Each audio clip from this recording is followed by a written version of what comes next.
In November 1916, 300 British soldiers walked into a section of abandoned trenches near the Somme Valley and vanished without explanation. No bodies were recovered.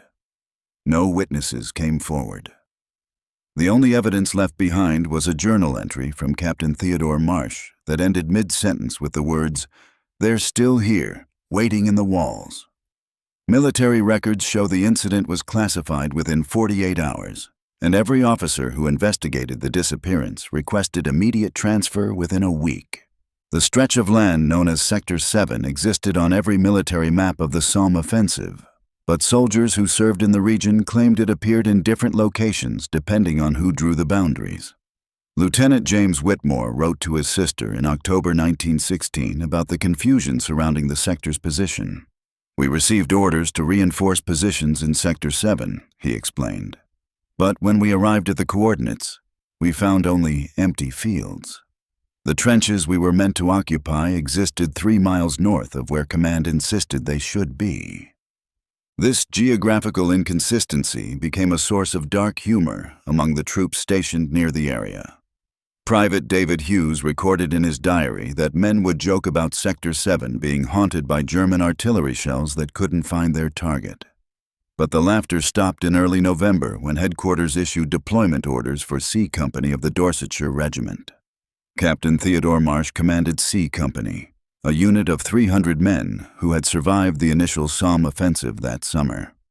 Service records show Marsh was a methodical officer who maintained detailed logs of every movement his company made. His journal entries from the weeks before the deployment reveal a man growing increasingly disturbed by rumors circulating among soldiers familiar with Sector 7. "Spoke with Captain Eldridge of the Yorkshire Regiment," Marsh wrote on November 3rd.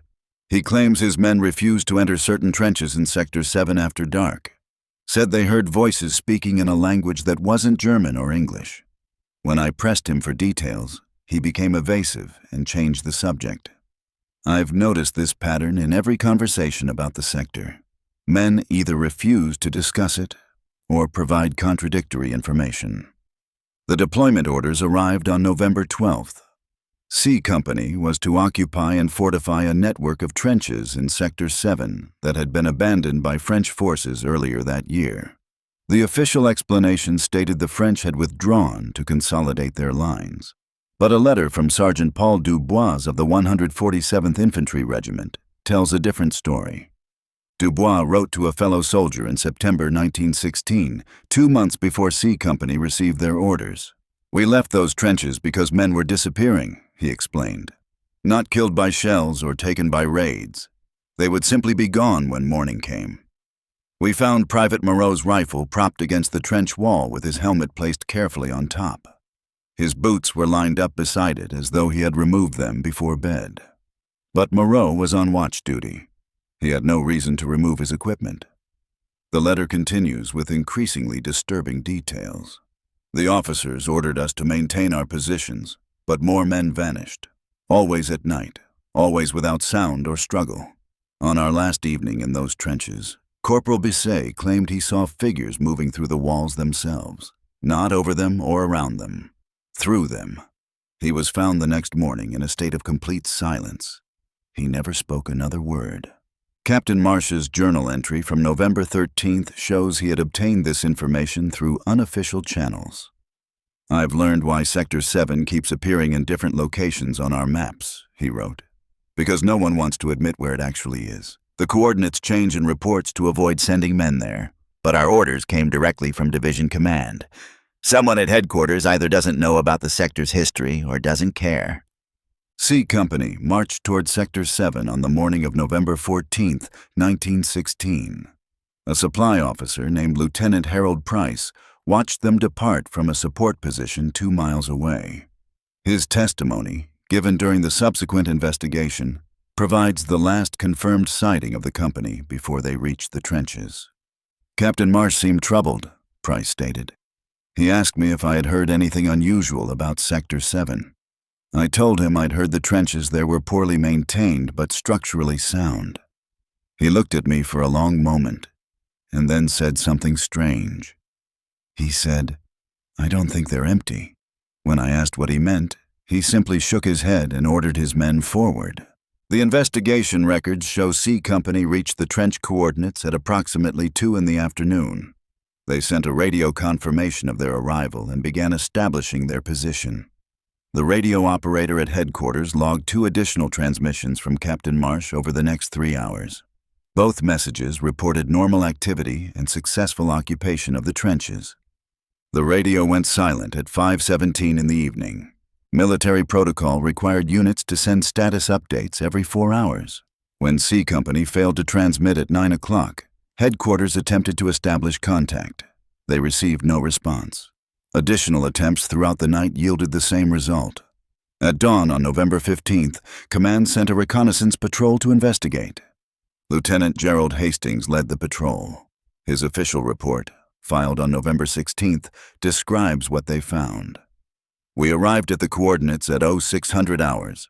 The trenches were empty, not abandoned. Empty. There was no equipment, no supplies, no weapons. Nothing to indicate 300 men had occupied the position less than 24 hours earlier. The trenches themselves appeared older than they should have been. The walls were weathered in a way that suggested years of exposure, not months. The patrol spent 6 hours searching the area. They found no bodies, no blood, no signs of combat. The absence of evidence became evidence itself. 300 men do not simply vanish from a fortified position without leaving traces of their presence, but they did find one item. We discovered a journal in a dugout approximately 50 meters from the main trench line, Hastings reported. The journal belonged to Captain Marsh. The entries were dated from November 13th through November 14th. The final entry was incomplete. The journal pages recovered from that dugout reveal Captain Marsh's final hours. His entry from the evening of November 14th begins with routine observations about the trench conditions and defensive preparations. But the tone shifts dramatically halfway through the entry. "The men are uneasy," Marsh wrote. "Several have reported hearing sounds coming from the earthen walls, not from beyond them, from within them. Private Collins claims he heard his name spoken by his brother, who died at Ypres last year. I ordered him to report to the medical officer, but Sergeant Hammond interrupted to say he'd heard similar voices. Others confirmed the same experience." The entry continues with growing alarm. "Investigated the trench walls myself. The earth is packed harder than it should be, almost crystallized in texture. When I pressed my hand against it, I felt vibration, like breathing. I ordered the men to prepare for immediate withdrawal, but when I attempted to radio headquarters, the equipment wouldn't function. We checked every component. Everything appears operational, but we cannot establish connection." What follows is the part of Marsh's journal that caused 3 investigating officers to request transfers within days of reading it. It's past midnight now. The sounds from the walls have grown louder. They're forming words in English, French, and German, asking us to come closer, asking us to remember. Private Ashford approached a section of wall where he heard his mother's voice. Before I could stop him, he placed his hand against the earth. His hand went through the wall as though it were water. He screamed and tried to pull back, but something pulled him forward. We grabbed him and tried to haul him out, but his body was already halfway into the wall. The earth was swallowing him. We could see his face pressed against the surface from the inside, mouth open in a scream we couldn't hear. Then he was gone. The wall became solid again. The journal entry deteriorates further. Marsh's handwriting becomes irregular, the sentences fragmented. Others are being taken. The walls are opening. We can see them inside now. Soldiers from previous wars. Uniforms from different centuries. French soldiers from Napoleon's army. British troops from the Crimea. German soldiers from wars that haven't happened yet. They're all watching us from inside the walls, reaching out. The final lines of Captain Marsh's journal were written in barely legible script. "The trenches aren't trenches. They're something older, something that's always been here, wearing the shape of what we expect to see. It's been collecting soldiers for longer than we've been at war. They're still here, waiting in the walls. They're calling us by name. They know things they shouldn't know. They're telling us about..." The entry ends there.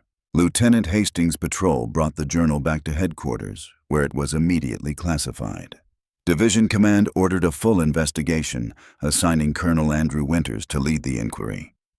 Winters interviewed every officer who had knowledge of Sector 7 and compiled a report that was buried in military archives for 60 years. The report, declassified in 1976, contains testimonies that were never meant to become public. Sergeant William Rhodes, who served near Sector 7 in August 1916, described an incident that preceded C Company's disappearance by 3 months. "We were ordered to retrieve equipment from abandoned French trenches," Rhodes testified. "When we entered the sector, we found the trenches in perfect condition, too perfect, like they'd been preserved somehow. We started loading supplies, but then Private Matthews noticed something wrong with one of the walls. There were shapes pressed into the earth, human shapes, like someone had been pushed into wet clay and left an impression. Dozens of them, all along the trench walls. We reported it to our officer, who ordered us to leave immediately. He burned his report rather than file it officially." Colonel Winters's investigation uncovered similar incidents dating back to 1914. French units had reported strange phenomena in the area before British forces ever occupied the region.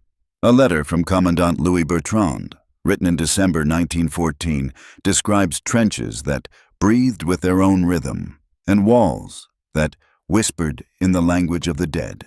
The investigation also revealed that the coordinates designated as Sector 7 had been the site of conflicts dating back centuries.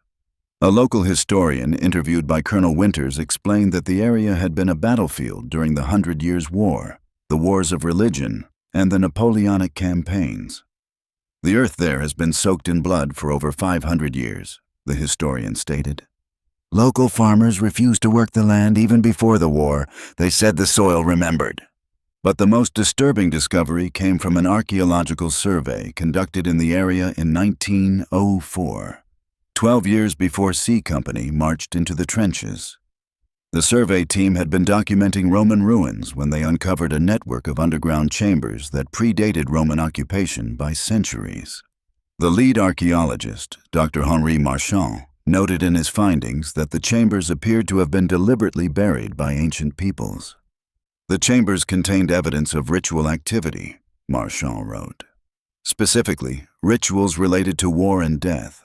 The walls were carved with figures that appeared to be soldiers from different eras, as though whoever created these chambers was documenting or perhaps collecting warriors across time. "We found human remains in the chambers, but the bones showed evidence of having been arranged and rearranged multiple times.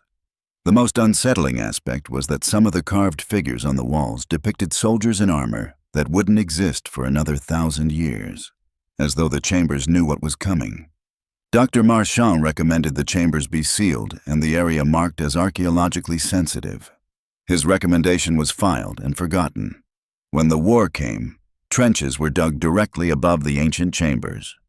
The survey's maps, compared against military maps from 1916, show that Sector 7 occupied the exact location of Marchand's discovery. Colonel Winters completed his investigation in January 1917.